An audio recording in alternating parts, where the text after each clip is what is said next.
তোমরা ভাবো ভাই, আল্লাহর ইবাদত যদি আমাদেরই পছন্দ না হয় তো ইসলাম কার জন্য? কার জন্য ভাই বলো ভাই? তাহলে নামাজ কার জন্য? নবী কার জন্য কাঁদলেন? এত রক্ত, এত চোখের পানি কার জন্য ফেললেন?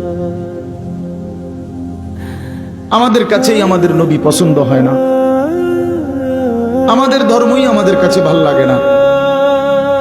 আমাদের রসুলের সারা জিন্দিগি যেতে যাইতে যাইতেও যেদিন তিনি পৃথিবী থেকে চলে যায়, মালাকুল মউত আজরাইল যখন রুহু কবজ করে নবীর, তখনও যাইতে যাইতে তিনি বলতেছিলেন আসসালাত আসসালাত, উম্মত নামাজ। আমি চলে গেলাম উম্মত, যাওয়ার আগে শেষবারের মতো বলে গেলাম। এতটা আবদার করে গেলেন, এত ভাবে বলে গেলেন, এত ভাবে কাঁদে গেলেন। তাহলে ইসলাম